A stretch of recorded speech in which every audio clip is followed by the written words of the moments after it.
Another cup of Maxwell House coffee, George? Sure. Pour me a cup, Gracie. You know, Maxwell House is always good to the last drop. And that drop's good, too. Yes, it's Maxwell House Coffee Time, starring George Burns and Gracie Allen.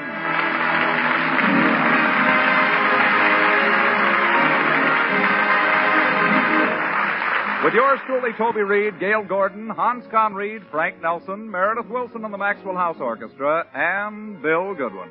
For America's Thursday night comedy enjoyment, it's George and Gracie. And for America's everyday coffee-drinking enjoyment, it's Maxwell House.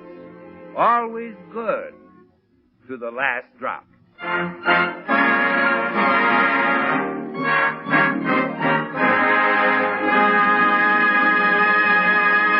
Well, as we join the Burnses today, we find George walking slowly home from the cigar store, accompanied by his friend, Bill Goodwin.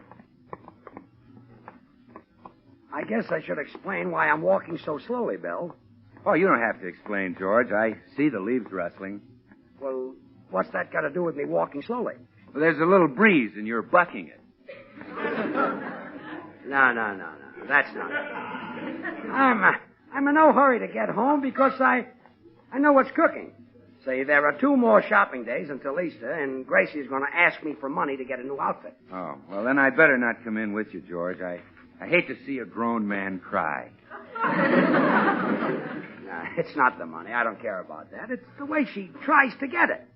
Every year she goes through the same routine. She flatters me. Now watch. The minute I walk into the door, she'll say, "My, you're handsome today." Then she'll say, "What sex appeal?" You're kidding. That's what she'll say. Then she'll say, "What a big, broad chest. What a slim, narrow waist." Oh, no. Oh, yeah. And then she'll say, "What strong, straight legs." After that, she asks me for the money. George, you're making this up. No, I'm not. Well, here we are. I'll show you. Oh, hello, boys. Hi, Gracie. Good morning, dear. My, you're handsome today. See, Bill? What sex appeal? I told you. What a big, broad chest. Sure. What strong, straight legs. You left out the waist. Oh, yeah. What a slim, narrow waist. Now back to the legs. What strong, straight legs. Well, that's the end of the routine. That does it. Yes. You're quite a man, Bill.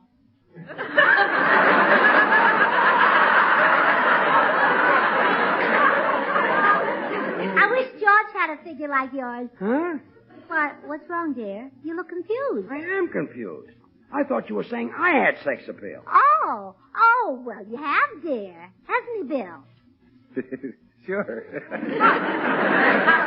Stop laughing. George is loaded with sex appeal. Yeah, he's a dream. Well, he is. Look at him. I'm looking. Okay, break it up. Spread out. Anyway, Gracie, I'm glad you didn't try to flatter me this year into getting an Easter outfit. Easter outfit? Sure. Sunday is Easter. My goodness, I'd forgotten it completely. George, I'll need $100 right away. Nothing doing. No money, huh? No money. Oh. My, you're handsome today. We're back again. What sex appeal? I missed the boat, It huh? sailed without you.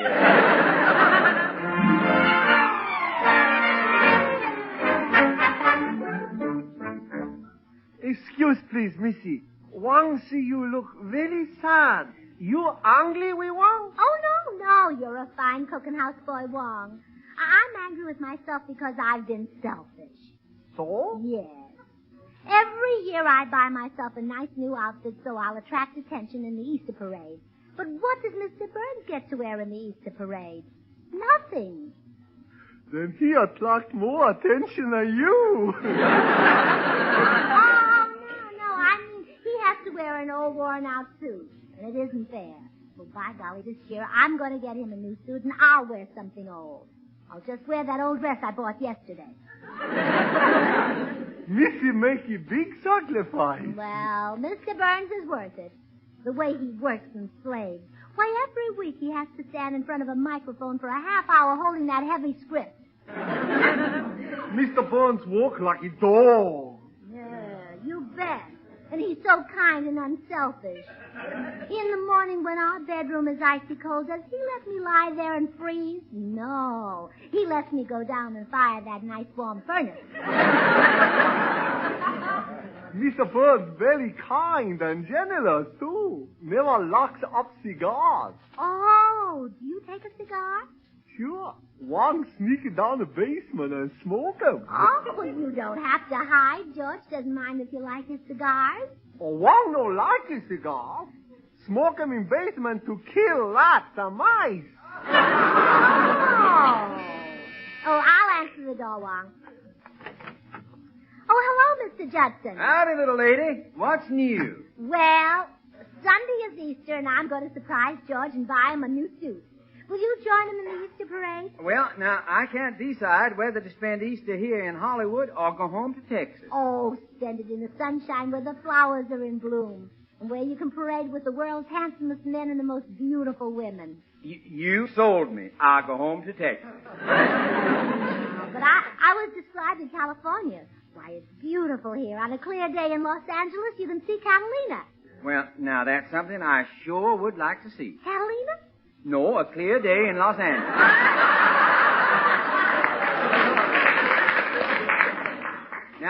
Now, the air in Texas is what you really call clear. I can stand on my back porch and look 700 miles, clean to my back fence. Well, we have some wonderful things, too, Mr. Judson. Now, for example, we have one of the finest police departments in the country. Do tell. All right, I will. One night, some burglars broke into our house, and the dog barked and woke us. Well, it wasn't 2 minutes until the police arrived and gave us a summons for having a barking dog. A summons for having a barking dog? I like that. Oh, hello, Mr. Judson. Oh, howdy, little man. Mr. Judson and I, we're having a little friendly argument, George. He doesn't think much of our state. Well, he just hasn't seen the wonders of California. The orange groves, the wineries, the old mission. Oh, yes, and he should have been at Capistrano the other day when the swallows returned. Yeah, now there's a romantic thing, Mr. Judson. No one knows where those swallows go in the wintertime. Well, they don't go to Texas. How do you know? If they did, they'd never come back to California. Mr. Judson, maybe you're crazy about Texas because that's where you made all your money. All my money? Well, I only got a piddling $32 million. I thought it was $31 million. Yeah, well, now, we had a little hard luck down home. Something happened. Yes, it did. My wife was out in the backyard cracking some ice to put in Grandpa's julep. The ice pick slipped off the cake of ice, stuck into the ground, and up come another darned Orwell. You call that hard luck? Grandpa had to drink his julep warm. Poor old man. Yeah. Well, I gotta be running if I'm going to spend Easter in Texas. Goodbye, little lady. I hope that old rabbit lays some nice eggs for you Sunday. Oh, George isn't on the radio till Thursday.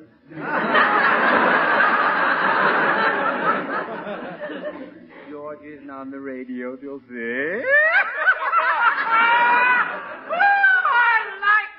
The humor, ma'am.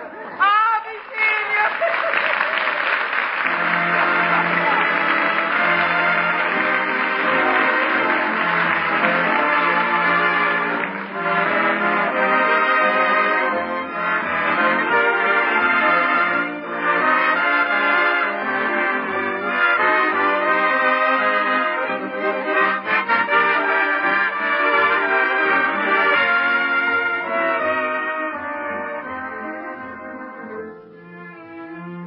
April Showers. Why, Meredith, you're playing George's favorite song. Toby, this happy melody is everybody's favorite. April showers are nice to sing about, but let's hope they don't come a few days early and spoil our Easter parade. Yes, indeed. For all America is looking forward to a pleasant stroll this Sunday, gaily decked out in cheerful spring finery. And across our land, every Fifth Avenue, yes, and every Main Street and Elm Drive will have its own gala Easter parade. For the tradition of bright new Easter bonnets, along with egg-rolling contests and little gifts for the children, are all a happy and friendly part of each year's Easter Sunday American scene.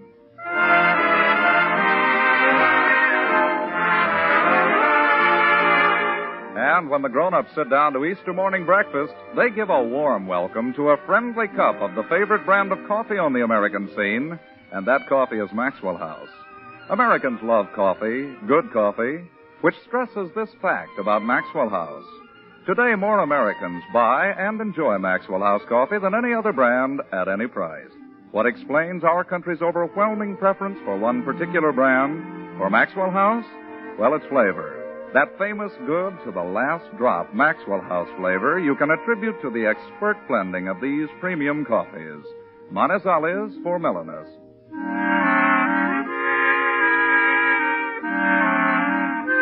Medellins for richness.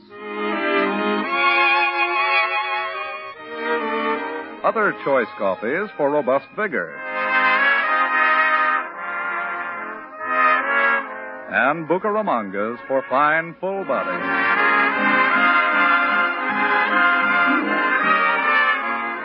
All skillfully combined in the truly great Maxwell House blend. Radiant roasted to flavor perfection. And brought to you roaster fresh 2 ways.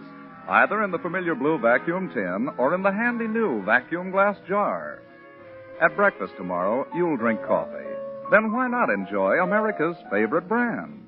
Why not enjoy the best in coffee drinking pleasure for just a fraction of a penny more per cup than the cheapest coffee sold?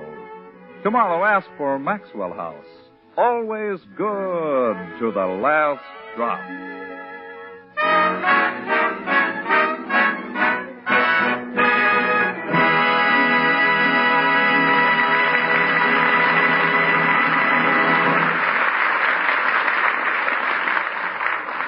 Well, the miracle on 34th Street is about to be topped by an even greater miracle on Camden Drive. Gracie is not going to buy herself a new Easter outfit. Instead, she's driving downtown right now to buy George a new suit and surprise him. In the car with her is her neighbor, Dr. Miller. Oh, will you help me pick out George's suit, Doctor? Oh, I'm sorry, Gracie. I'll have to jump out at the hospital. I'm psychoanalyzing a patient there in 5 minutes. Oh, anything serious? Oh, no, it's just a fixation. Every time this fellow gets frightened, he starts to hiccup. Oh? So ridiculous. There's no... Gracie, that light ahead of us has turned red. I see it. See, I never take any chances. I always honk when I go through a red light. But, Gracie, that policeman whistled at you. Oh, fresh. I'm going to report him. He does that every time I pass that corner. As I was saying, there's no reason for fright to produce hiccups. If a man has control of... Mm-hmm. Gracie, you're driving on the wrong side of the street. Well, this is the shady side. If I drove with the sun in my eyes, we might have an accident. But, Gracie... By the way, Doctor, how do I get to the hospital? Just keep driving like this. Oh, there's the tailor shop. I can walk to the hospital from here. Oh, look. There's a parking place. Well, Gracie, I don't think it's large enough for this car. Oh, don't be silly. Watch this. See, I made it fine. Oh, all that fender reminds me. I must get George's trousers with plenty of pleats. Well, see you later, Doctor. Goodbye, Gracie. Thanks for the lift.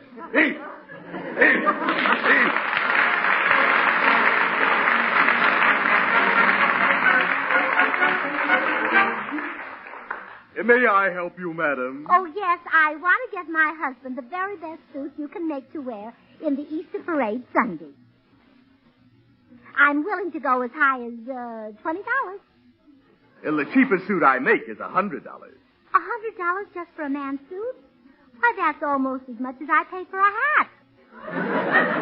But my suits are handmade from the very finest imported fabric. Oh, well, all right, I'll take one. Good. Now, first you pick out the bolt you like, and I'll use that for his suit. The bolt? Well, can't you make it with buttons? But Bolt is so unhandy. Every time he took his suit off, he'd have to unscrew himself. Yes. And by bolt, I mean folded material. like these here. Now, you select the fabric you think would look best on your husband. Oh, this is pretty. What is it? That's herringbone. Oh. Well, it looks nice, but I'll bet on a hot day it smells awful. It's not actually made of herringbones. It's made of wool. Wool comes from sheep. Sheep are animals. You don't have to explain things to me. I've seen sheep. I know they milk them to get the wool.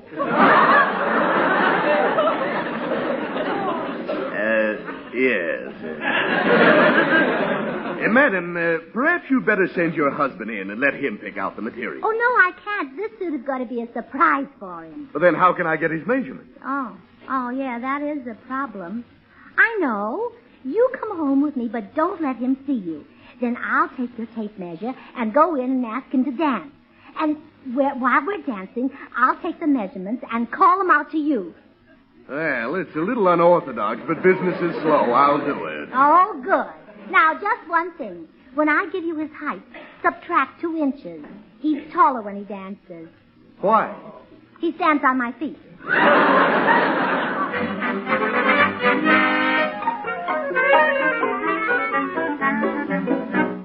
Now, you wait here in the living room and don't let my husband see you. Okay. Oh, hello, George. Let's dance. Dance? Sure. I've got my tape measure ready. What's that for? Oh, that's to measure and see that you don't dance too close to me, you Roseland Romeo. I don't want to dance. I'm very comfortable. Well, then you sit there and I'll dance around you. Gracie, you're choking me with that tape measure. Next 16. Next 16. What was that? I didn't hear anything. Shoulder 16. Shoulder 16. I didn't hear that either. What's going on here? Hold still, dear. Chest 16. Chest 16. Gracie, there's somebody in the other room. Oh, no, dear. That's an echo. Echo? Mm-hmm. A friend of mine just got back from the Swiss Alps and he brought me an echo for a souvenir. Gracie, who's in the other room? Hips 56. Hips 56. I'm going in there and see who that is. I thought so. A man. Hey, you! Who was that? That? Yeah, that. Who was he? Well, I didn't want to tell you, George, but I guess I'll have to. He's a Vine Street wolf who followed me home. A wolf? But why did you call out my measurements to him? Well, I knew it would frighten him away when he heard what a physique my husband has. After all, you've just got about the most frightening physique in town. Yes, I'll protect you.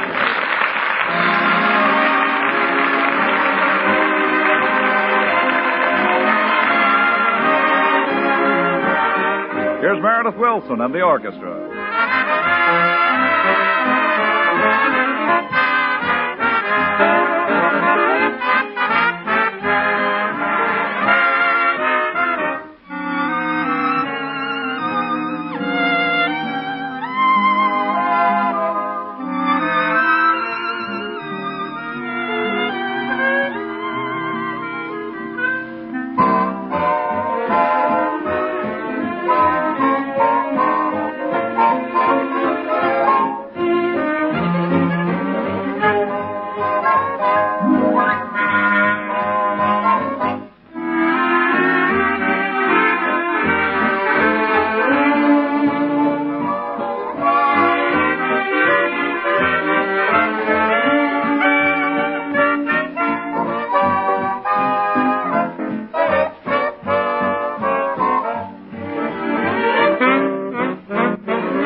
Now, look, lady, I've got to get back to my tailor shop. I can't stay around here playing hide-and-go-seek with your husband. But if he finds out you're a tailor, it'll spoil the surprise of his Easter suit. You just hide here in the bushes till I get the rest of his measurements for you. Let's guess at them. How tall is your husband? 5'10", or 4'2" in a stocking feet. He's only 4'2" in his stocking feet. Well, yes, he always sits down when he takes the shoes off.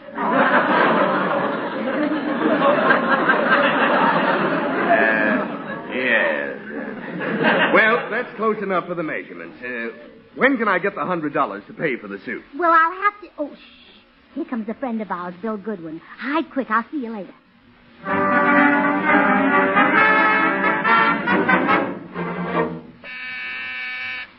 Come in.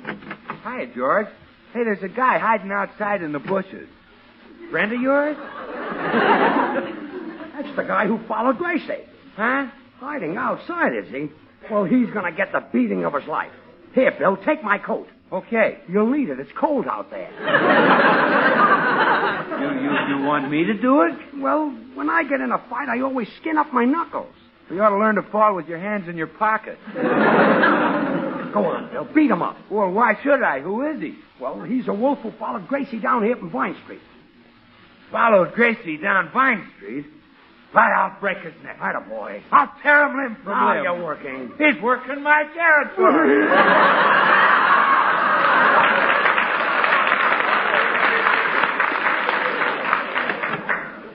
Oh, hello, Bill. Hi, Gracie. Bill's going to beat up on that wolf who followed you home. Oh, no, Bill, you mustn't. Why not? Why not? Yeah. Well, he's very big and tough. Well, I can take him, Gracie. Sure. Bill wrestles 3 nights a week. Yeah, but this is a man.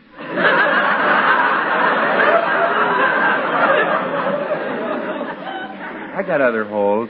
Well, get out there and tear that wolf to pieces, Bill. Don't be a coward. Oh, wait, Bill. Wouldn't you rather just stay here and have a nice hot cup of Maxwell House coffee? Go on, Bill. Get him. What a spot. If I say yes, I look like a coward. If I say no, I look for a new job. Well, there's only one decision a red-blooded he-man can make. Attaboy. I'll keep my job and stay here. Call that decision red-blooded? Well, if you don't eat, you get anemic. Oh. Besides, George, who can resist Maxwell House? It's the very best in coffee-drinking pleasure, yet it costs but a fraction of a penny more per cup than the cheapest coffee you can buy. Make 3 cups, Gracie. 1 for you, 1 for George, and 1 for me. Bill, the wolf outside, remember? Well, okay, make it 4 cups, Gracie. No one should be without Maxwell House. You know, with more than 1,000 brands to choose from, more people buy and enjoy Maxwell House than any other brand of coffee in the world. I'll go right out and make the coffee. Bill, you're not going to give that guy Maxwell House coffee. By golly, you're right, George. I'm going to open that door and tell him a few things. Right. Hey, you! Yeah, what do you want? You take cream and sugar in your coffee? Well, of course, Maxwell House is delicious with or without. And it comes to you roaster fresh 2 ways now. In the familiar blue vacuum tin or in the handy new vacuum glass jar. Hey, look, what goes on here? Do I make the Easter suit or not? Easter suit? Who are you? I'm a tailor. A tailor? Sure. Your wife ordered an Easter suit, and I'm waiting for my $100. And after I told her no Easter outfit. I'll bet she's scheming right now to take me for the money. Well, the deal's off, mister. Now scram. Hey, well, what are you so excited about, George? Nobody's going to take me for 100. Well, of course they're not. You don't look a day over 90. Go.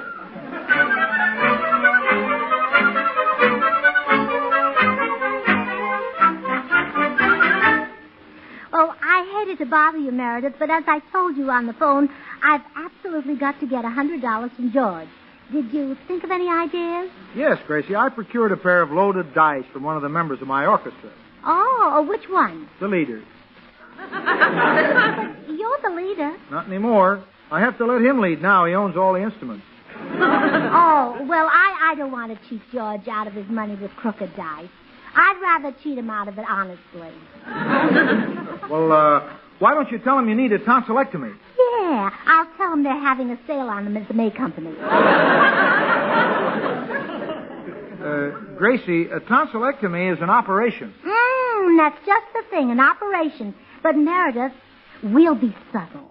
We'll pretend to hide the news from George, and that'll make him more interested. I catch on. He's in the den. Let's go to work. Oh, Meredith, come in and close the door. We mustn't let George know that I'm in desperate need of an operation. Gracie, you're right. Why, if that warm-hearted, generous man found out, he'd mortgage his home to get the $100 for the operation. Yes. What's all this? Oh, George, you're here. You heard. No. Put away the $100. I'm not taking it. I'm not giving it. But, George, Gracie's very ill. She was just examined by one of the Mayo sisters. That's the Mayo brothers. Please. Your wife is a woman. Oh, go. But, George, she needs an immediate operation. She must go on the table at once. Yes, we reserved one at the Brown Derby. The Brown Derby? Well, the doctor's crazy about movie stars, and he wants to watch the celebrities while he works. Gracie, you couldn't get an operation for $100. All you'd get for that is an anesthetic. All right, give me the 100 and I'll just take the anesthetic. Out, both of you, go. Oh, cut it out. Stop with that. You're not getting $100 from me to buy yourself an Easter dress. Easter dress? I wanted the money to buy you a suit. Me? Yes. Is that why you had the tailor here? Oh, sure. I wanted it to be a surprise. Oh, sweetheart, I'm sorry. And all this time you've been thinking of me. Yes. You don't even appreciate it. Oh, no. Don't cry. Here's the $100. Oh, thank you. But don't spend it on me. Because you were so sweet, I want you to buy an outfit for yourself. Oh, you mean it? It's all for me? All for you. Oh, I must make a note of this. It may work again next Easter.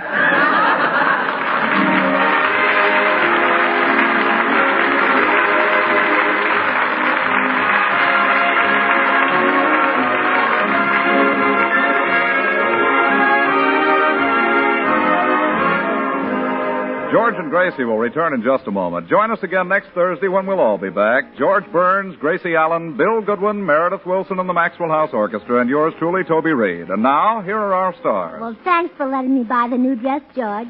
But what have you got to wear in the Easter parade? Well, there's the suit I graduated from high school in, the suit I wore in vaudeville, the suit I got married in. Well, if it's good enough for high school, vaudeville, and marriage, it's good enough for the Easter parade. Take it off and have it cleaned.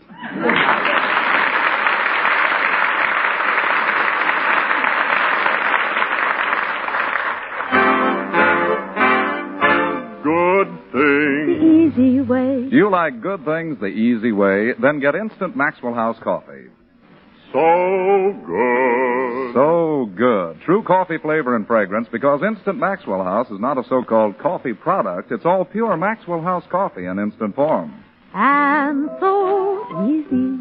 So easy. Instant Maxwell House means great coffee instantly in your cup. No fuss, no muss, no bother. Today, try Instant Maxwell House. Instantly good to the last drop.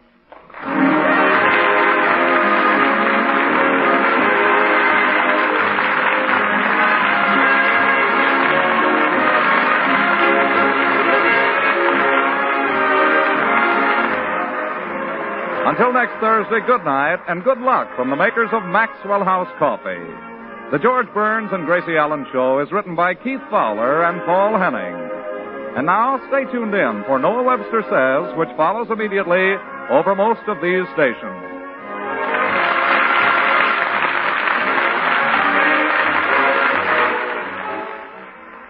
This is NBC, the National Broadcasting Company.